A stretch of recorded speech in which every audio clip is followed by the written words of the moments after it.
السلام علیکم ورحمۃ اللہ وبرکاتہ۔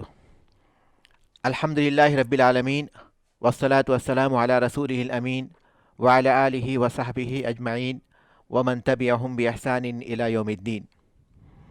محترم حضرات، اسلام میں مال کی حقیقت اور سرمایہ کاری کے اصول و ضوابط، اس عنوان پر ہم گفتگو کر رہے ہیں، اور سرمایہ کاری کے بارے میں کمپنیوں کے سلسلے میں اور عہد و پیمان کے سلسلے میں بہت سی باتیں ہمارے سامنے آئیں۔ جب کمپنیوں کا ذکر آتا ہے تو ایک لفظ ضرور استعمال کیا جاتا ہے، اور وہ ہے پونزی اسکیم۔ یہ اسکیم کیا ہے اور اس کی حقیقت کیا ہے؟ کیونکہ بعض کمپنی ایسی ہیں جن پر اس کا اطلاق ہوتا ہے، اور جو کسی کمپنی میں شریک ہونا چاہتا ہے تو اسے معلوم نہیں ہوتا کہ یہ کمپنی واقعی کاروبار کر رہی ہے یا پھر کاروبار کے نام پر لوگوں کو دھوکہ دے رہی ہے، یہ معلوم نہیں ہوتا۔ بعض لوگ اس طرح کی کمپنیاں قائم کرتے ہیں جو حلال و حرام کی کوئی تمیز نہیں رکھتے، اور ناحق طریقے سے، باطل طریقے سے لوگوں کا مال کھاتے ہیں۔ اور پھر بعض سادہ انسان یا سادہ لو انسان جو تحقیق نہیں کرتے، نہ اللہ تعالیٰ کی تعلیمات کی تحقیق کرتے ہیں، اللہ تعالیٰ کی ہدایت کی تحقیق کرتے ہیں، اور نہ ہی اپنے نفع نقصان کی تحقیق کرتے ہیں، تو وہ ان کمپنیوں کا شکار ہو جاتے ہیں۔ تو پونزی اسکیم ایک ایسی بات ہے جو کمپنیوں کے جب ہم ذکر کریں تو اس کا ضرور ذکر آتا ہے۔ تو پھر اب ہم لوگ مولانا سے یہ چاہیں گے کہ وہ پونزی اسکیم کی حقیقت کے بارے میں کچھ باتیں واضح کریں۔ دیکھیے، یہ پونزی اسکیم جیسے آپ بتائیں بالکل صحیح بات ہے کہ آج کے ماحول میں تو پونزی اسکیم کے تذکرے کے بغیر شاید ہی کہیں بات مکمل ہو پا رہی ہے۔ تو پونزی اسکیم یہ ایک ٹرم ہے، ایک مصطلح ہے، ایک ٹرم ہے اور ایک مصطلح ہے۔ تو وہ اس لیے استعمال ہوتا ہے کہ اس کا ایک سباق بھی ہے، ایک بیک گراؤنڈ بھی ہے۔ اس کا بیک گراؤنڈ یہ ہے کہ سن 1920 میں امریکہ میں ایک اٹالین پرسن، یعنی اصلاً وہ اٹلی کا تھا، تو وہ اٹلی کا باشندہ جس کا نام تھا چارلز پونزی، وہ اس قسم کا کاروبار کیا تھا۔ یہ بڑا دھوکہ دہی والا کاروبار تھا۔ کاروبار کیا تھا کہ ان دنوں چونکہ جیسے دنیا کے حالات تھے، قریب ہو رہے تھے جنگ عظیم سے، 1924 میں جو جنگ عظیم ہوئی تھی اس سے قریب ہو رہے تھے، تو اس وقت پہلے معاشی چیزیں بھی متاثر ہوتی ہیں۔ تو ہوتا یہ تھا کہ جو ڈاک ٹکٹ جو ہوتا ہے، پوسٹل سٹیمپ، تو وہ پوسٹل سٹیمپ اگر اس کو باہر کے ملکوں میں خریدا جاتا، یعنی امریکہ کے باہر خریدا جاتا، تو وہ سستے میں مل جاتا، اور پھر اگر وہ واپس لا کر امریکہ میں بیچ لیتے تو بہت زیادہ ہو جاتا۔ اور پھر اس میں دوسری چیز ہے، دیکھیے ایک وہ کیسے اس کی اسکیم کیا تھی وہ میں سمجھانا چاہ رہا تھا، اسی لیے میں تھوڑا سا گہرائی میں جا رہا ہوں، لیکن اس کا بہت معنی ہے، آپ غور کریں۔ تو اس کی اسکیم یہ تھی کہ چلیں ہم ایک کام کرتے ہیں، یہ بڑا آسان ذریعہ ہے پیسہ کمانے کا، حالانکہ اس کی تاریخ، پوری کاروباری تاریخ سب کی سب سیاہ ہے، ایسے ہی آسان طریقے تلاش کرنے کے پیچھے پڑی تھی۔ تو اور وہ کافی کامیاب بھی رہا اپنے آسان طریقوں میں، اور کامیاب ہونے کے ساتھ ساتھ پکڑا بھی جاتا رہا، اور جیل کے کئی مرتبہ دورے بھی کیا۔ تو یہ پونزی اسکیم میں یہ کیا کہ جوابی خط کا جو تصور ہے اس کو استعمال کیا، کہ ریسپانس ڈیو والا جو ہوتا ہے، کہ جوابی خط کا مسئلہ ہے کہ جیسے کہ ہم کہیں پر عرضی بھیجتے ہیں تو ساتھ میں عرضی، یا پھر کسی سے عرضی طلب کرتے ہیں تو پھر ساتھ میں شرط لگاتے ہیں کہ عرضی دینے والا اس کے جوابی خط اور اس کا ڈاک ٹکٹ بھی بھیجے، جوابی خط کا لفافہ اور اس کے ڈاک ٹکٹ بھی ساتھ بھیجے۔ تو وہ بس اسی طریقے سے، کیونکہ اگر وہاں سے خرید کر لاتا تو پھر جمارک، کسٹم والے، فلاں سب پکڑ لے، حکومت کی گرفت میں آ جاتا۔ تو وہ یہ کیا کہ ایک ایسا ریکٹ تیار کر دیا کہ وہاں سے وہ لوگ جوابی خط کی شکل میں اندر لفافہ اور اس کے ساتھ ڈاک ٹکٹ رکھ کر بھیج دیتے، جو وہاں پر سستے داموں میں ملتا اور یہاں پر لا کر بڑے داموں میں بک جاتا۔ تو یہ اس کے بعد جب وہ اس کو آئیڈیا ذہن میں آ گیا، یہ خیال ذہن میں آ گیا، تو وہ باہر نکلا اور لوگوں کو بولا کہ بھائی میرے پاس ایک سرمایہ کاری کا ایک طریقہ ہے جس میں تم کو یقینی طور پر نفع دوں گا، انویسٹ کرو میں دوں گا۔ لوگوں سے پیسہ جمع کرتا چلا گیا، لیکن بات یہاں پر سمجھنے کی ہے، ڈاک ٹکٹ بھی ایک حد تک ہی ایک مقدار میں ہی جاری کیے جاتے ہیں۔ اب آپ پوری کے پورے ملک کا ایک بڑے طبقے کو ساتھ میں لے لیں اور لامحدود مال جمع کر لیں، کتنوں کا پیسہ واپس کر پائیں گے؟ کتنے ڈاک ٹکٹ منگوائیں گے؟ کتنے ڈاک ٹکٹ واپس بیچیں گے؟ اور اگر واپس جاتے رہیں گے تو پوسٹ آفس والے بھی شک کرنا شروع کر دیں گے۔ تو اس کے بعد یہ شخص دوسرے مرحلے میں پہنچ گیا، وہ یہ تھا اور اسی کو پونزی اسکیم سے، یہ پہلا مرحلہ تو یہ تو بیک گراؤنڈ ہو گیا. اب جو پونزی اسکیم سے مراد ہوتی ہے وہ بتا رہا ہوں میں بالکل بالمراد. دوسرے مرحلہ ہوتا ہے وہ. دوسرے مرحلے میں یہ کیا کہ لوگوں کا پیسہ جمع کرتا گیا، پہلے والے لوگوں کو، نئے جو لوگ داخل ہو رہے ہیں ان میں ان کے پیسوں سے کچھ حصہ دیتا چلا گیا. تو بلا کاروبار کے لوگوں کو نفع بھی ملنے لگ گیا. جب کبھی شک آتا تو پھر تھوڑے لوگوں کو خوش کر دیتا، پھر وہ لوگ پھر دوبارہ دلچسپی لینا شروع کر دیتے. البتہ سب کی ایک میعاد ہوتی ہے، ایک وقت مقرر ہوتا ہے، وہ اس طریقے سے پکڑا گیا. تو یہ جو 1920 میں بلا کاروبار کے نفع کا دعویٰ کر کے نفع بانٹنے کا جو معاملہ ہوا، اس کی طرف اشارہ اور تلمیح کے طور پر، ایک اشارے کے طور پر کہا جاتا ہے پونزی اسکیم. تو پونزی اسکیم یہی ہے. تو آج اگر کوئی کاروباری یہ دعویٰ کرتا ہے کہ میں کاروبار کر رہا ہوں، لیکن اس کا کاروبار اتنی حجم کا نہیں ہوتا ہے، اتنے سائز کا نہیں ہوتا ہے جو اپنے کسٹمرز کو نفع دینے لائق ہو، تو ہم اس کو پونزی اسکیم کہتے ہیں. یہ پونزی اسکیم کی حقیقت ہوئی. آپ کے سوال میں ایک بات تھی کہ اس کی علامات کیا ہے. تو اس کی علامات میں دیکھیے، تاکہ ہم بچ سکیں، سب سے بنیادی چیز ہے، جیسا کہ شیخ بتا رہے تھے، کہ کہیں بھی پیسہ لگانے سے پہلے سرمایہ کار کو سب سے پہلے جانچ کر لیں کچھ باتوں کی. تو اس طریقے سے پونزی اسکیم ہونے یا نہ ہونے کی بھی جانچ کر لیں. وہ کیسے کر سکتا ہے؟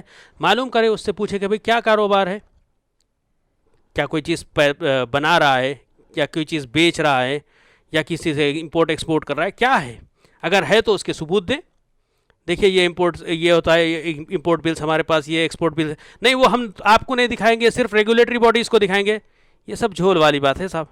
اگر جیسے ہمارے اردو میں کہتے ہیں کہ چور کی داڑھی میں تنکا والی بات ہے، یہ نہیں ہو سکتا. آپ وہ اس کے کچھ ریکارڈز دیں، کچھ ثبوت دیں، امپورٹ بلز بتائیں کہ دیکھیے اتنا امپورٹ ہوتا ہے. آپ کا کتنے سائز کا ہو رہا ہے اس سے کوئی دلچسپی نہیں ہے، وہ ہمارے کو فائنینشیل اسٹیٹمنٹس میں مل جائے گا، یعنی جو فائنینشیل اسٹیٹمنٹس ہوتے ہیں اس میں مل جائے گا. لیکن یہ پہلی چیز کہ کوئی کاروبار ہونے کی بات جانی جائے. اگر اس کے جواب کچھ گول مول آتے ہیں، یا پھر بہت کوئی معقد قسم کی چیز بتاتے ہیں، یا کچھ عام حالات سے بڑھ کر کچھ بات بتا رہے ہیں، تو یہ ایک چوکاننا ہونے کی بات ہوگی. دوسری چیز، اس عقد کے تعلق سے بھی اطمینان کر لیں کہ جس کی بنیاد پر آپ سے وہ پیسہ وصول کر رہے ہیں، کیا شراکت داری کا ہے، مضاربت کا ہے، وکالہ کا ہے. شراکت داری کا ہے تو کون سی قسم کی، عنان ہے، مفاوضہ ہے، وجوہ ہے، یعنی وہ سب تفصیل یقیناً جو متخصص ہوں گے وہ جانیں گے. لیکن ان سے پوچھیں، عقد کا ٹیمپلیٹ لائیں اور اس کی ان بنیاد پر تاکید ہو.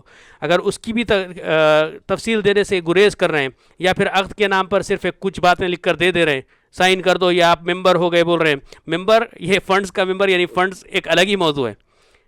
دیکھیے یہ سب تکنیکی باریکیاں ہیں کہ کمپنی میں پیسہ لگانا الگ ہے، فنڈ میں پیسہ لگانا الگ ہے. فنڈ مینجمنٹ ایک الگ بزنس ہے، امپورٹ ایکسپورٹ ایک الگ بزنس ہے. بہرحال تو وہ سٹرکچر صاف ہو. سٹرکچر میں اگر کوئی، یعنی اس کی ہیکل کو، اگر اس کی حیت کو اگر صاف طور پر نہیں بتا رہے ہیں، تو یہ بھی ایک علامت ہو سکتی ہے کہ وہ پونزی اسکیم ہو. پھر اس کے بعد اگر وہ بول رہے ہیں کہ دیکھو ہمارے پاس اتنے سالوں کا ریکارڈ ہے، ہم برابر کبھی بھی پروفٹ دینے سے نہیں چوکے، اچھی بات ہے. لیکن کیا ان کے پروفٹ ہمیشہ سٹیبل رہے، یعنی ایک ہی قسم کے آتے رہے، بازار کے اتار چڑھاؤ کے غض نظر یا پھر صرف نظر؟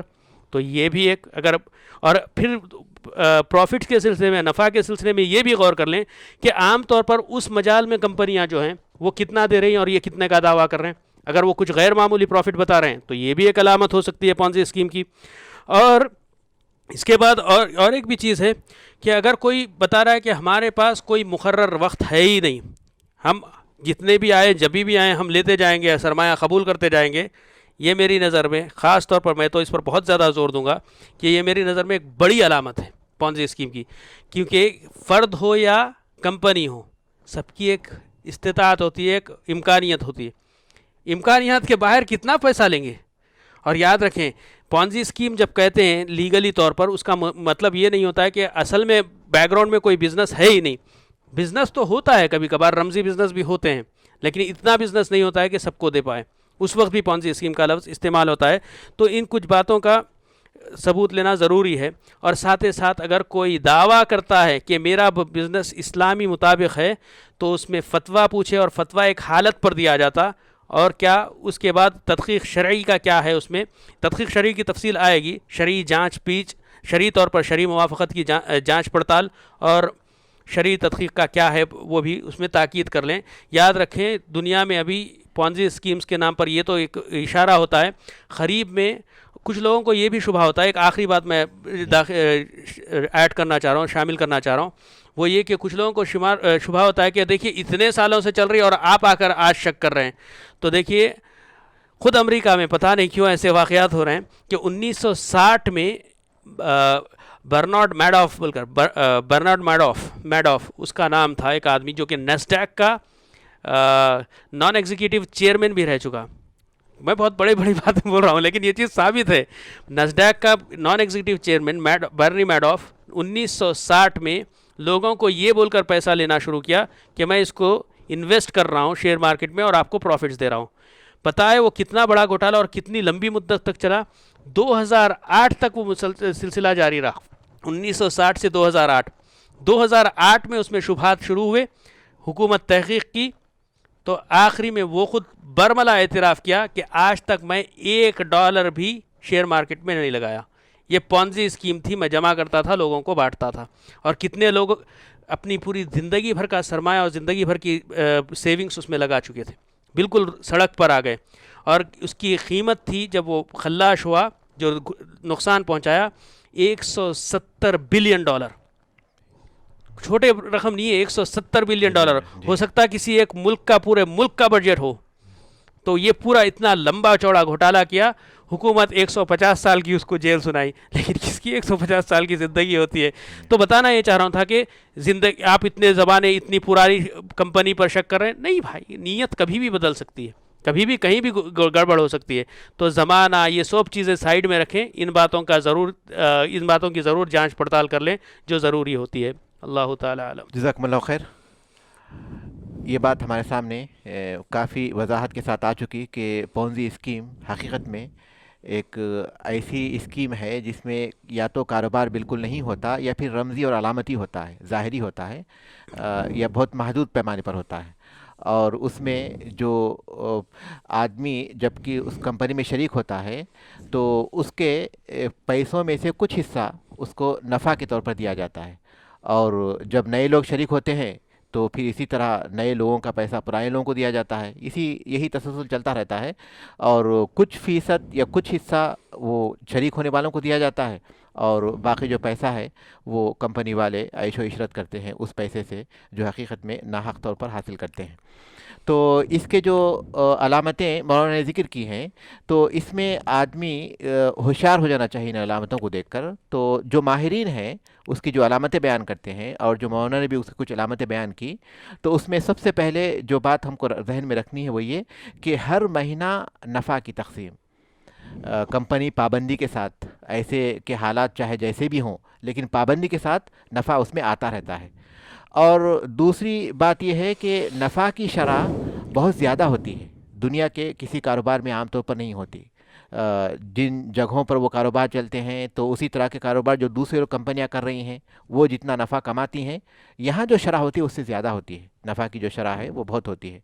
اور ہر مہینے یقینی اور طے شدہ نفع ہوتا ہے. اور یہ طے شدہ ضروری نہیں کہ وہ ایک ہی طرح ہو, تھوڑے بہت فرق کے ساتھ, بہت زیادہ فرق نہیں ہوتا جو نفع دیا جاتا ہے. اور نقصان کا کوئی امکان نہیں ہوتا, پابندی کے ساتھ نفع ملتا رہتا ہے. کمپنی کی شروعات میں تو جو نفع ہوتا ہے وہ زیادہ ہوتا ہے, گزرتے وقت کے ساتھ جو ہے پھر وہ کم کرتی جاتی ہے کمپنی, یہاں تک کہ وہ ختم ہو جاتا ہے. اور اسی طرح پونزی اسکیم میں ضروری نہیں کہ وہ کوئی ایک ہی تجارتی اسکیم رکھے, کئی تجارتی اسکیم ہوں گے اور بہت سی چیزوں کو اس میں شامل کر دیں گے.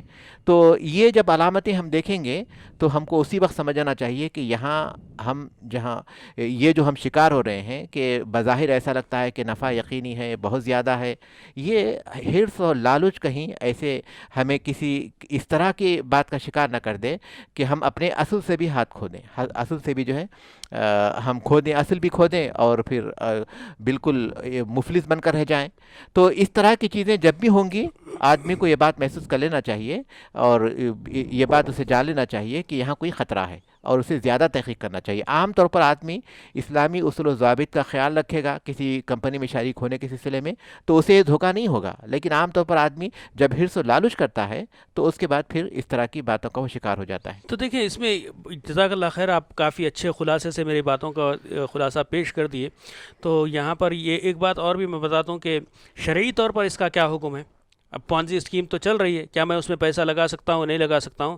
غور کر دیکھیے یہاں پر ہو کیا رہا ہے. حقیقت یہ ہو رہی ہے کہ بعد میں آنے والے لوگ پہلے کے لوگوں کو پیسہ دیتے جا رہے ہیں. کس بنیاد پر دے رہے ہیں؟ کوئی بنیاد نہیں, کوئی بنیاد نہیں, بلا وجہ دے رہے ہیں. تو اسی کو کہتے ہیں اکل اموال الناس بالباطل. اور اللہ تبارک و تعالیٰ قرآن میں کہتے ہیں اکل اموال الناس بالباطل, یعنی لوگوں کا مال ناحق ہڑپ کر جانا.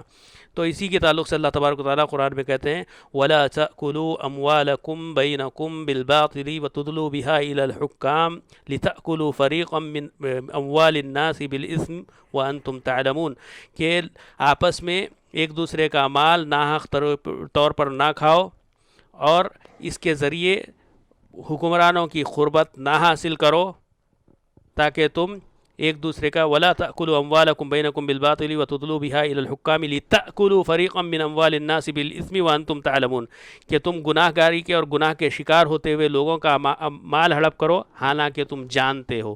تو یہی کچھ حقیقت ہے پونزی اسکیم کی. پونزی اسکیم چلانے والا اچھی طریقے سے جانتا ہے کہ وہ کوئی باطل طریقے سے لوگوں کا مال کھا رہا ہے, اور اس کو چلائے رکھنے کے لیے عام طور پر جتنے بھی کیس سٹڈیز ہوئے ہیں, جتنے بھی حالات کا دراسہ ہوا ہے, اس میں نتیجہ یہی نکلا ہے کہ اس میں کچھ نہ کچھ حکمران کے طبقے کے لوگ بھی شامل رہتے ہیں تاکہ حکومتی کارروائیوں سے محفوظ رہ جائے. تو اللہ کے واسطے ہم چاہے دنیا میں ہم پکڑ میں آئے یا نہ آئے, آخرت میں اپنے آپ کو بچانے کے لیے ان قسم کی چیزوں کے تعاون نہ کریں. وَتَعَاوَنُوا عَلَى الْبِرِّ وَالتَّقْوَى وَلَا تَعَاوَنُوا عَلَى الْإِثْمِ وَالْعُدْوَانِ, کہ آپس میں ایک دوسرے کا بھلائی کے معاملے میں تعاون کرو, مدد کرو, اور گناہ گاری اور سرکشی کے معاملوں میں ایک دوسرے کا تعاون نہ کرو. یہ اللہ کا حکم ہے. لہٰذا اگر گناہ گاری میں ہم تعاون کرتے ہیں تو حرام کرتے ہیں, اس سے بچنا چاہیے. لا ضرر ولا ضرار, نہ نقصان پہنچائیں گے نہ نقصان اٹھائیں گے. دوسرا معنی یہ بھی ہوتا ہے کہ نہ نقصان پہنچائیں گے اور نہ نقصان کو باقی رکھیں گے. جزاکم اللہ خیر.